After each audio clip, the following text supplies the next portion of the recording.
A bakery owner hired a young female shop assistant who liked to wear very short skirts and thong panties. One day, a young man enters the store, glances at the shop assistant and at the loaves of bread behind the counter.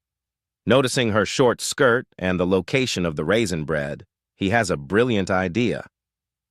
"I'd like some raisin bread, please," the man says. The shop assistant nods and climbs up a ladder to reach the raisin bread located on the very top shelf. The man, standing almost directly beneath her, was provided with an excellent view, just as he had thought he would get. When she descends the ladder, he decides that he had better get 2 loaves. As the shop assistant retrieves the second loaf of bread, one of the other male customers notices what's going on and requests his own loaf of raisin bread. After many trips, she is tired and irritated and begins to wonder, why the unusual interest in the raisin bread? Atop the ladder one more time, she looks down and glares at the men standing below. Then she notices an elderly man standing amongst the crowd. Thinking that she can save herself another trip, she yells at the elderly man, "Is it raising for you too?" "No," stammers the old man, "but it's quivering a little." A young New York woman was so depressed she decided to end her life by throwing herself into the ocean. Just before she could throw herself from the docks, a handsome young man stopped her. "You have so much to live for," he said. "I'm a sailor and we are off to Italy tomorrow. I can stow you away on my ship. I'll take care of you, bring you food every day, and keep you happy. When we get to Italy, you will be so glad you're alive." With nothing to lose and always wanting to see Italy, she accepted. That night, the sailor brought her aboard and hid her in a small but comfortable compartment in the ship's hold. From then on, every night, he would bring her sandwiches and a bottle of red wine and make love to her until dawn. 2 weeks later, she was discovered by the captain during a routine inspection. "What are you doing here?" asked the captain. "I have an arrangement with a sailor," she replied. "He brings me food and I get a free trip to Italy." "I see," the captain says. Then her conscience got the best of her, and she added, "Plus, he's screwing me." "He certainly is," replied the captain. "This is the Staten Island ferry." Son: "Daddy, I fell in love and want to date this awesome girl." Father: "That's great, son. Who is she?" Son: "It's Sandra, the neighbor's daughter."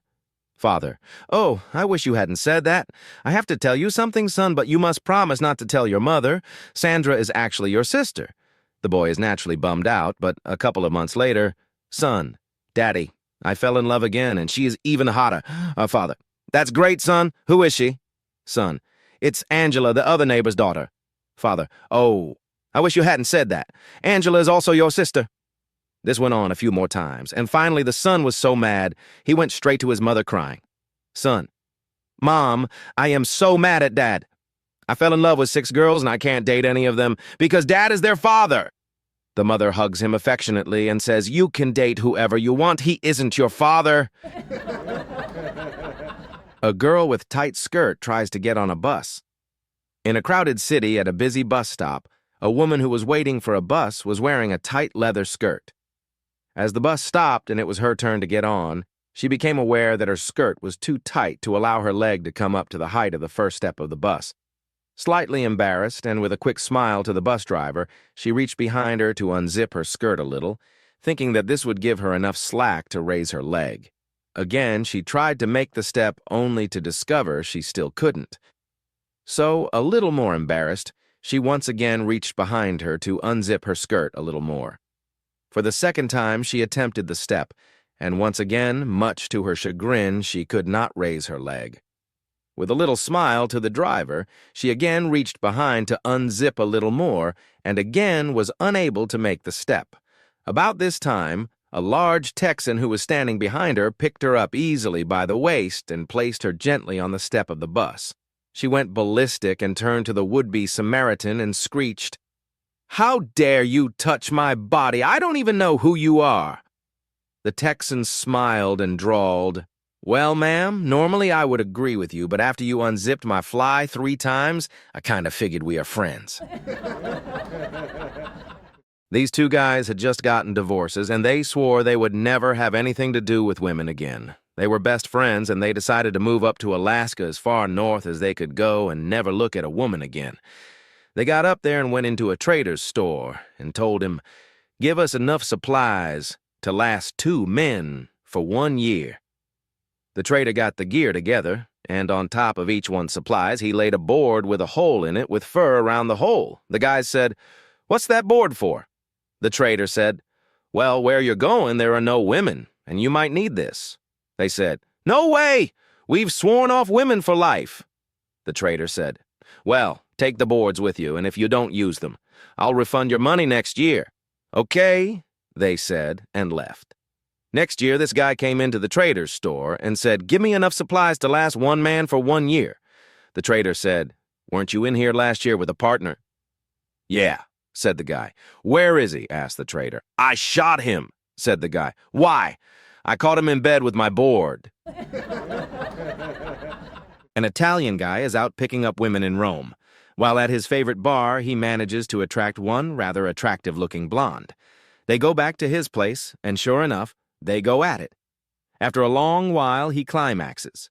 Then he rolls over, lights up a cigarette, and asks her, "So, you finished?" After a short pause, she replies, "No." Surprised but pleasantly, he puts out his cigarette, rolls back on top of her, and has his way with her again, this time lasting even longer than the first. Again he rolls over, lights a cigarette, and asks, "So, you finished?" And again, after a short pause, she just says, "No." Stunned but still acting reflexively on his macho pride, he once again puts out the cigarette and entertains his companion du jour. This time, with all the strength he can muster up, he barely manages to end the task, but he does after expending quite a lot of time and energy. Barely able to roll over, he reaches for his cigarette, lights it again, and then asks tiredly, "So, you finished?" "No, I'm Swedish." 3 women die together in an accident and go to heaven. When they get there, St. Peter says, "We only have one rule here in heaven: don't step on the ducks." So they enter heaven, and sure enough, there are ducks all over the place.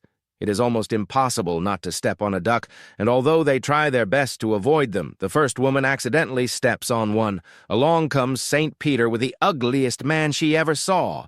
St. Peter chains them together and says, "Your punishment for stepping on a duck is to spend eternity chained to this ugly man." The next day, the second woman accidentally steps on a duck, and along comes St. Peter, who doesn't miss a thing. With him is another extremely ugly man. He chains them together with the same admonishment as for the first woman. The third woman has observed all this, and not wanting to be chained for all eternity to an ugly man, is very, very careful where she steps. She manages to go months without stepping on any ducks. But one day, St. Peter comes up to her with the most handsome man she has ever laid eyes on. Very tall, long eyelashes, muscular and thin. St. Peter chains them together without saying a word. The happy woman says, "I wonder what I did to deserve being chained to you for all of eternity." The guy says, "I don't know about you, but I stepped on a duck." One winter morning during breakfast, a husband and wife in northern Minnesota were listening to the radio. They heard the announcer say, "We are going to have 8 to 10 inches of snow today. You must park your car on the even-numbered side of the street so the snowplows can get through." So the good wife went out and moved her car. A week later, while they are eating breakfast again, the radio announcer says, "We are expecting 10 to 12 inches of snow today. You must park your car on the odd-numbered side of the street so the snowplows can get through." The good wife went out and moved her car again. The next week, they were again having breakfast when the radio announcer said, "We are expecting 12 to 14 inches of snow today. You must park." Then the electric power went out. The good wife was very upset, and with a worried look on her face, she said, "Honey, I don't know what to do. Which side of the street do I need to park on so the snowplows can get through?" With the love and understanding in his voice that all men who are married to blondes exhibit, the husband replied, "Why don't you just leave it in the garage this time?" A husband and wife who work for the Circus go to an adoption agency looking to adopt a child, but the social workers there raise doubts about their suitability. So the couple produces photos of their 50-foot motorhome, which is clean and well-maintained and equipped with a beautiful nursery. The social workers are satisfied by this, but then raise concerns about the kind of education a child would receive while in the couple's care. The husband puts their mind at ease, saying, "We've arranged for a full-time tutor who will teach the child all the usual subjects along with French, Mandarin, and computer skills." Next, though, the social workers express concern about a child being raised in a circus environment. This time, the wife explains, "Our nanny is a certified expert in pediatric care, welfare, and diet." The social workers are finally satisfied and ask the couple, "What age child are you hoping to adopt?" The husband says, "It doesn't really matter as long as the kid fits in the canon." A guy's playing golf with his wife. They're on the 12th hole, and the guy slices his tee shot right into the woods. He trudges into the woods and locates his ball.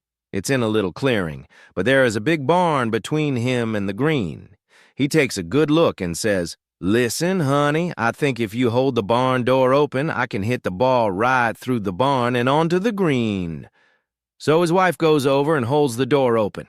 The guy takes a 4-iron and whack, hits the ball. The ball hits his wife right between the eyes, killing her instantly. Well, it's a year later, and the guy's on the same golf course with his new wife. They're on the 12th hole, and once again he hits a slice into the woods. Shaking his head with disgust, he heads into the woods. Sure enough, his ball is in about the same spot. Sadly, he takes out a 7-iron and lines up to hit the ball sideways back onto the fairway. Before he can take the shot, his new wife says, "Honey, I think I might be able to hold the barn door open for you. That way you can hit the ball through the barn and onto the green." The guy just shakes his head. "No way, dear," he says. "I tried that last year and ended up with a 9 on the hole." A man finds out his wife is cheating on him. So he walks into a bar. The bartender asks, "Why are you looking so blue?" The man replies, "I just found out my wife is cheating on me. I've decided I'm going to drink myself to death. I'll have some whiskey, please." The bartender looks shocked and says, "I'm sorry, but I can't help you kill yourself." The man asks, "Well, what would you do in my situation?" The bartender thinks for a bit and says, "If I found out a guy was sleeping with my wife, I wouldn't sit around feeling sorry for myself. I'd kill the guy." The man jumps up from his stool and shouts, "That's a great idea, thanks," and runs out of the bar. A couple hours goes by and the bartender is starting to get nervous. Suddenly the man walks back into the bar with a big smile on his face. "Did you kill the guy?" the bartender asks nervously. "Nope, I slept with your wife. Whiskey, please." Reported to the old guy sitting next to his wife, "What's your secret for 80 years of happy and successful marriage?" The old man replied, "I'm going to tell you a story. 75 years ago, we were on a trip. We were horseback riding, just the two of us. Out of nowhere, her horse went crazy and threw her off on the ground. She calmly got up, cleared herself of dust, and facing I've horse said, 'That's one,' then got back on the horse and we continued our riding. After a while, her horse again threw her off. She got up calmly, cleared the dust, and facing the horse said, 'That's two,' and got back on the horse, and we continued our ride. And both times I was amazed by how calm and peaceful my wife is. After a while, her horse again, for the third time, threw her off. My wife calmly got up, cleared the dust off of her dress, grabbed the shotgun, and shot the horse in the face. I, shocked by what I've seen, started yelling at her, calling her crazy and insane. My wife, however, kept looking at me calmly. Once I finished, she said, 'That's one.'" A young woman was preparing for her wedding. She asked her mother to go out and buy a nice, long black negligee and carefully place it in her suitcase so it would not wrinkle. Well, the mom forgot until the last minute to get it, so she dashes out and could only find a short pink nighty, so she bought it and threw it into the suitcase. After the wedding, the bride and groom enter their hotel room. The groom was a little shy and self-conscious, so he asked his new bride to change in the bathroom and made her promise not to peek while he got ready for bed. While she was in the bathroom, the bride opened her suitcase and saw the negligee her mother had thrown in there. She shouted out, "Well, hell! It's short, pink, and wrinkled." The groom cried out, "For God's sake, I told you not to peek." A woman brought a very limp duck to a veterinary surgeon. As she laid her pet on the table, the vet pulled out his stethoscope and listened to the bird's chest. After a moment or two, the vet shook his head and sadly said, "I'm sorry, your duck Cuddles has passed away." The distressed woman wailed, "Are you sure?" "Yes, I am sure. Your duck is dead," replied the vet. "How can you be so sure?" she protested. "I mean, you haven't done any testing on him or anything. He might just be in a coma or something." The vet rolled his eyes, turned around, and left the room. He returned a few minutes later with a black Labrador retriever. As the duck's owner looked on in amazement, the dog stood on his hind legs, put his front paws on the examination table, and sniffed the duck from top to bottom. He then looked up at the vet with sad eyes and shook his head. The vet patted the dog on the head and took it out of the room. A few minutes later, he returned with a cat. The cat jumped on the table and also delicately sniffed the bird from head to foot. The cat sat back on its haunches, shook its head, meowed softly, and strolled out of the room. The vet looked at the woman and said, "I'm sorry, but as I said, this is most definitely, 100% certifiably, a dead duck." The vet turned to his computer terminal, hit a few keys, and produced a bill, which he handed to the woman. The duck's owner, still in shock, took the bill. $150, she cried. $150 just to tell me my duck is dead. The vet shrugged. "I'm sorry. If you had just taken my word for it, the bill would have been $20. But with the lab report and the CAT scan, it's now $150. John and his girlfriend, Mary, decide to become bank robbers. Mary does the actual robbing at gunpoint inside the banks, while John waits outside as the getaway driver. They are initially successful with a string of heists that make headlines, and they become folk heroes. Until one day, their luck runs out and they get caught. At trial, the judge condemns Mary to 10 years in prison, while John gets 2 years. However, once they get to their respective prisons, they discover that due to a clerical error, John will be serving 10 years and Mary only 2. Despite her insistence, John convinces Mary to keep quiet about it. After 2 years, Mary gets out and she continues to visit John faithfully every month, and they exchange letters and phone calls regularly for the remainder of his 10 years.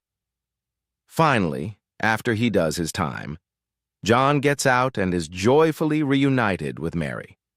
They get married and move to a different state and start anew, leaving their life of crime behind. They raise a family with children and grandchildren and eventually reach old age after having lived a happy marriage. At their 50th wedding anniversary party, the entire family and friends are gathered. A great celebration is had with many laughs and stories, recounting their life together. The conversation turns to the secrets to a happy marriage. One of the guests asks Mary why she decided to stick with John while he was in prison, despite all of the hardships. Mary answers, "Well, you know you have found the one when you finish each other's sentences." A burglar breaks into a home and holds the husband and wife in it hostage. At gunpoint, he forces the two to sit on chairs facing the opposite way, back to each other, and ties them to the chairs. The burglar slowly and methodically begins stealing from the house.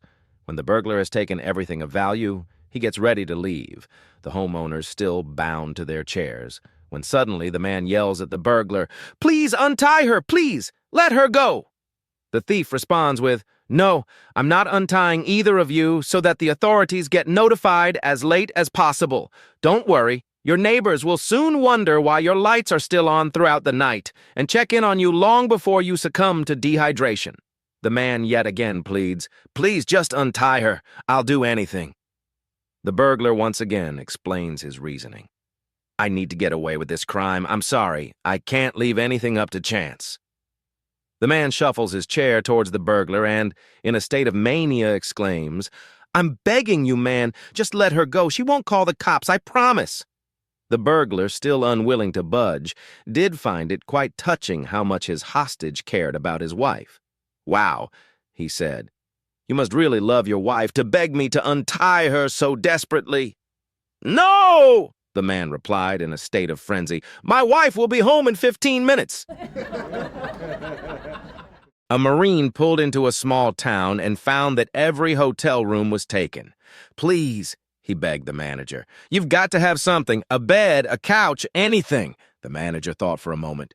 "Well, I do have a double room with one occupant, a Navy guy. He might be willing to split the cost, but I warn you, he snores so loud that people in adjoining rooms have complained." The Marine waved it off. "No problem. I'll take it." The next morning, the Marine came down to breakfast looking bright-eyed and refreshed. "How'd you sleep?" the manager asked, surprised. "Never better." The Marine grinned. The manager raised an eyebrow. "No problem with the snoring?" "Nope, I shut him up in no time." The manager was curious. "How'd you do that?" The Marine shrugged. "He was already in bed, snoring when I walked in. I went over, kissed him on the cheek, and said, 'Good night, beautiful.'" The manager stared in disbelief. "And he stayed up all night watching you?" "Yep," the Marine nodded. "He wasn't going anywhere after that." A woman goes to her boyfriend's parents' house for dinner, nervous about meeting the family for the first time.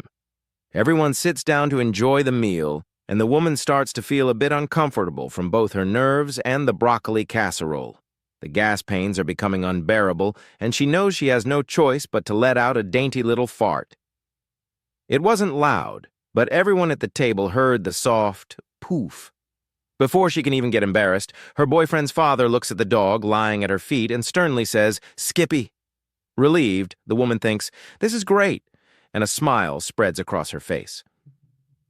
A few minutes later, the gas pains return. This time, she doesn't hesitate and lets out a much louder, longer fart. Once again, the father looks at the dog and shouts, "Damn it, Skippy!" Feeling victorious, the woman smiles again, thinking, "Yes." Then, a few minutes later, she can't hold it in any longer. She lets out a fart so loud it could rival a train whistle. The father glares at the dog one last time and yells, "Damn it, Skippy, get away from her before she shits on you." A rabbit hops into a pub and asks the bartender, "Could I have a pint of beer and a ham and cheese toastie?" The bartender is a bit taken aback but decides to serve the rabbit. The rabbit enjoys his beer, devours the toastie, and leaves. The next night, the rabbit returns and orders the same thing, a pint of beer and a ham and cheese toastie. Word quickly spreads, and the pub is buzzing with curiosity. The bartender serves the rabbit, who enjoys his meal and leaves. By the third night, the pub is packed with eager onlookers. The rabbit orders his usual, and when he finishes his meal, the room erupts in applause. He exits to cheers. On the fourth night, the pub is absolutely packed, and people have traveled from all over just to witness this strange and charming guest. The bartender is making more money than he ever thought possible. But when the rabbit walks in and orders his usual, the bartender's face falls. "I'm sorry, my friend," he says, "but we're all out of ham and cheese toasties." The rabbit looks stunned, and the pub goes silent. The bartender, desperate, quickly offers, "But we do have a lovely cheese and onion toastie. I'm sure you'll love it." The rabbit eyes him warily. "Are you sure?" he asks. With a reassuring grin, the bartender replies, "Trust me, you'll love it." "All right," says the rabbit. "I'll have a pint of beer and a cheese and onion toastie." The pub erupts in cheers as the rabbit enjoys his new meal, waves to the crowd, and leaves, never to return. A year later, the pub is in decline. The bartender, who has only served a handful of drinks that night, most of them to himself, calls last orders. As he cleans up, he notices a small white figure hovering above the bar. "Who are you?" he asks.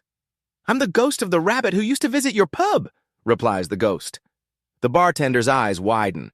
"I remember you. You made this place famous. Every night you'd come in for a pint of beer and a ham and cheese toastie. People came from miles around just to see you." "Yes," the rabbit ghost replies.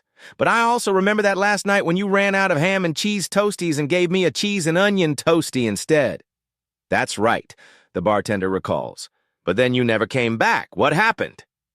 The rabbit pauses before replying. "I died." The bartender gasps. "No! How?" The rabbit ghost looks at him and says, "Mixing me toasties." An infinite loop happens when one action causes another, which causes the first one to repeat forever. It's a concept mostly seen in programming, except sometimes in real life. The CEO tells his secretary, Next week, we're going to a convention abroad and spending some quality time together. Please make the arrangements. The secretary calls her husband. Next week, the boss is taking me abroad for business. Take care of yourself while I'm gone, the husband calls his lover. My wife is going abroad next week. Let's spend the time together. The lover, a private school teacher, tells her students, due to a personal matter, I won't be at the school next week. You'll be studying at home. One of the kids goes to his grandfather. Grandpa, no school next week. You promised we'd go to the mountains together? The grandfather, also the CEO, calls his secretary. My grandson wants to spend the week with me, so we won't be going abroad after all. The secretary calls her husband. The boss canceled. We'll be together after all. The husband calls his lover. We can't spend the week together. My wife is staying. The lover calls the students. My problem's been solved. School is back on. The kid goes to his grandfather. Sorry, Grandpa, school is back on. I can't go. The CEO calls his secretary. My grandson can't come with me next week. Rebook the flight. The secretary calls her husband, and so on and so on. My neighbor was out trimming his roses when a loud crash shook the quiet street. A silver sedan had bulldozed through his hedge like it was tissue paper and came to a screeching halt in the middle of his lawn. Startled, he dropped his shears and ran over to the car.